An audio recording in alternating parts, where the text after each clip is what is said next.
Hello again, really small model collectors. We have a variety show here of a bunch of different 3D prints in 1/400 scale. All these are 1/400 scale. Today we're starting off with something called the LAS51A bus. So that's what's going on with this guy. Yep, alright. This next one is called a Mercedes LP608 truck. It's a box truck. But they would have probably had many types of rear ends on this guy. Sorry, let's see if we can get more light. This thing is so... They're so small that the phone is blocking the light. But, alright, well I think that works. Let me try to get that in the middle again. Alright, so this next one is your good old mail truck, the US Postal Service Grumman built LLV, I guess it's called. Light something vehicle? I don't know what the LLV means. So this one I've detailed, this whole batch I've detailed a little bit more than the previous videos. Try to put a little extra effort in there. Alright, another delivery truck you might notice or recognize would be the brown delivery truck, one from UPS. Ah, I should have painted that shield yellow. Oh well, I forgot. So I guess this is from 2006. It's a Freightliner chassis. It's called the P70D. So I guess UPS had a bunch of these running around back in the early 2000s. Alright, this next one here, we're getting into moving some money around. So this is called a SET, S-E-T armored truck, and it's built on a Unimog chassis. Alrighty. And then I still have my standard reference here of a classic Range Rover on a US penny. I saw a picture of this thing in Europe. It's a giant money truck. I don't know who makes it, like what contractor, but it's built on a Mercedes chassis. As you can see the star there going around. But there seems to be like a YouTube video on it. So I just call this the 4-axle money truck.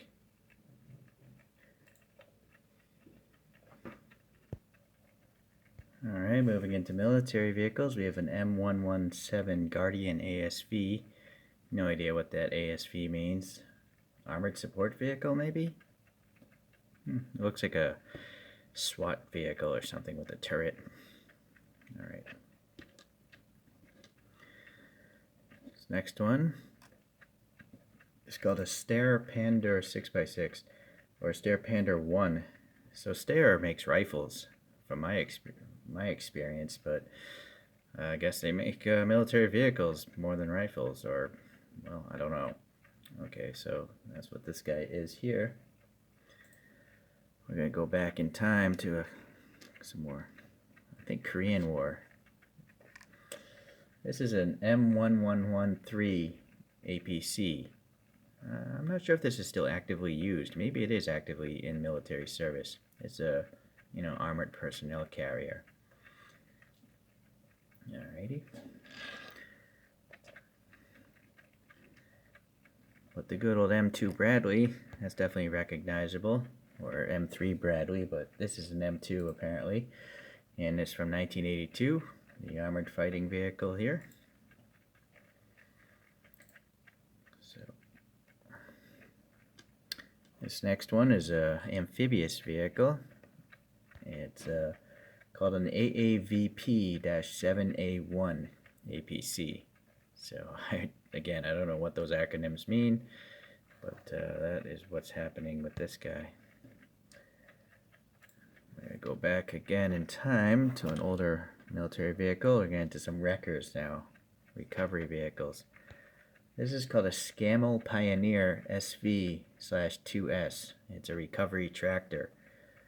So, like, I guess when a vehicle breaks down in the field, this thing goes out and gets it. But I have a suspicion this is a World War II, maybe even World War I. It looks old, that's for sure.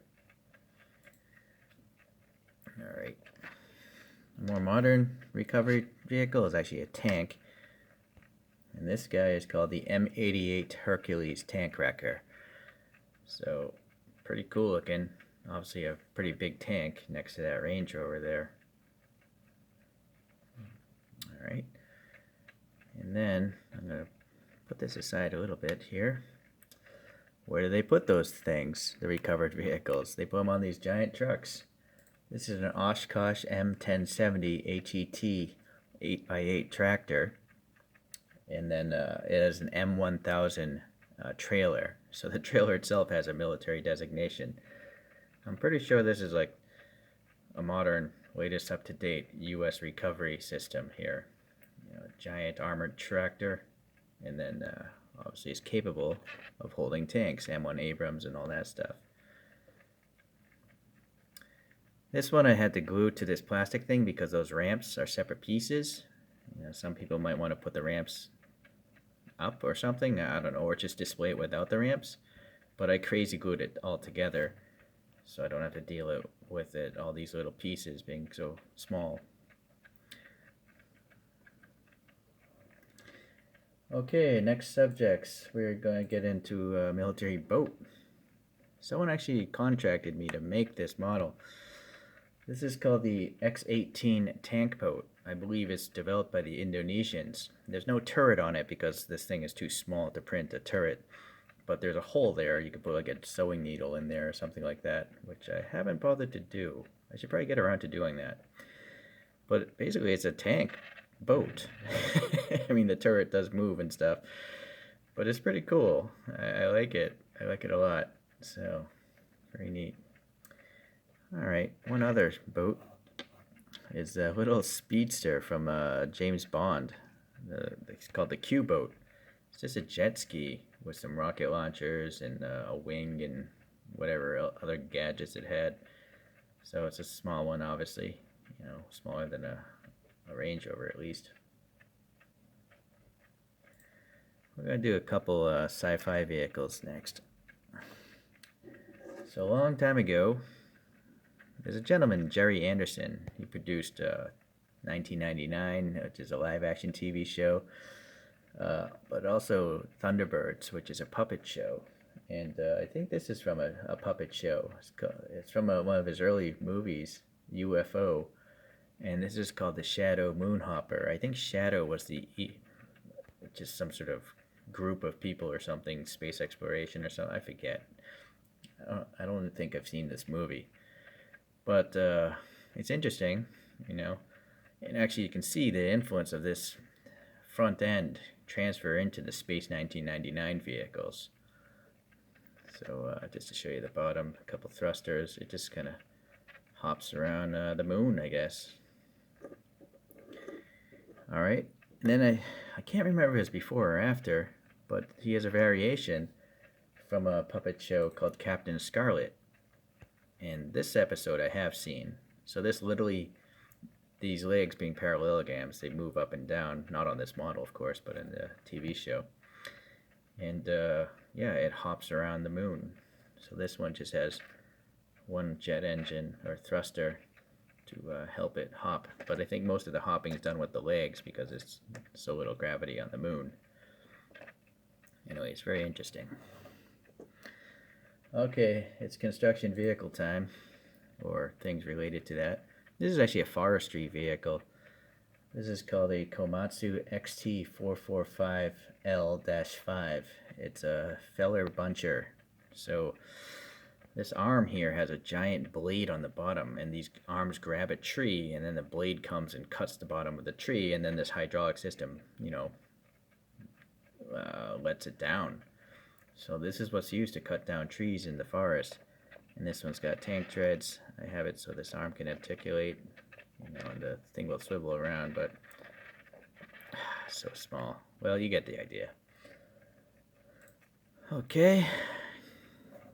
Next one is a JCB branded 4CX14 Super Backhoe.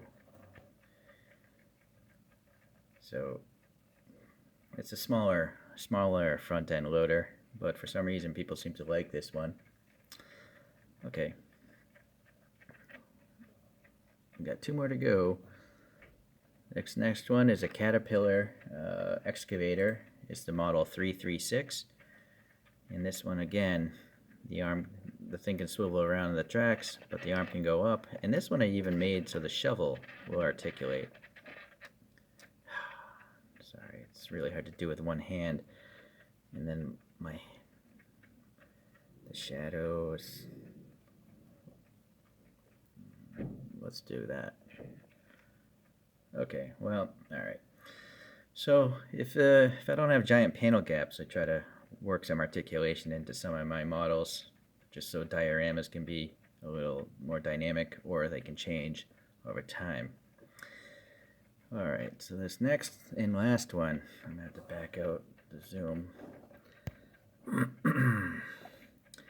This is not the world's largest crane, but it's pretty close. Oh boy, I'm going to have to get the tape stand here. Hold on. Right now it's in the working, actually it's not, hold on. Alright, so this is a Liebherr, I'm not sure, it's a German brand, but they do make the world's largest crane, which I've shown in one of my other 1/64 scale videos. But this is called the LTM1750. So maybe this is their second largest crane. I mean, it's got 1, 2, 3, 4, 5, 6, 7, 8, 9 axles. So obviously it's quite large. Someone actually contracted me to make this model. They apparently love cranes, but this person had a special request of having this power supply with counterweights being detachable, which they are.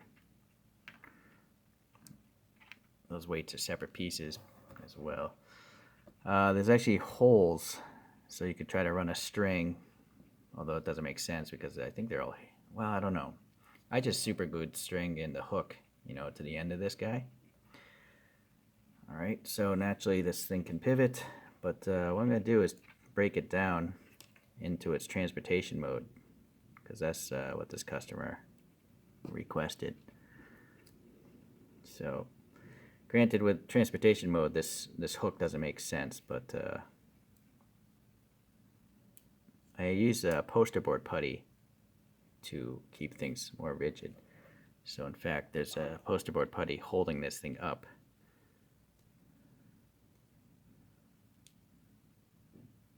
So I gotta get that out. The thing about this wall mount putty is it doesn't stain, and it doesn't seem to peel off paint, and it's reusable. It's some sort of soft plastic. Okay, so this thing can obviously swivel, and then this cockpit that's used to control the crane, that swivels as well, so that goes there. And then these are the extended arms, the stabilization arms, but I actually have a set of the regular arms when it's in driving mode.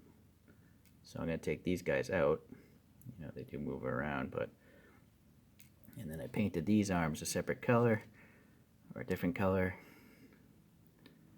So this guy goes here.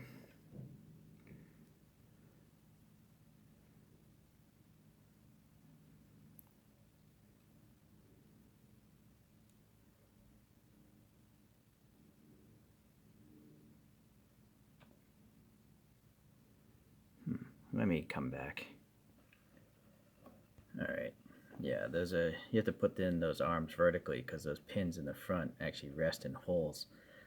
So that's the way it goes about on the road, you know, and so this thing drives around, and then other vehicles bring all these other pieces, you know, these platforms for it to rest on and all that stuff. But yeah, it's a big crane, obviously. Perhaps when I get back to Asia, if anyone wants, I can do a video of all the cranes I have, including the world's largest one, the bigger Liebherr. Okay, let me get all these in order, and you'll see them all next to each other. Alright, well, I hope you enjoyed today's variety mix of 1/400 scale models. These models can be 3D printed in larger scales as well, but obviously they're going to cost more the bigger you go, but they'll also be easier to paint and detail and have smoother finishes because you can knock off the wax easier without fear of breaking something. Alright, I got a few more other variety mixes to come in the future, so thanks for tuning in. We'll see you in the next one.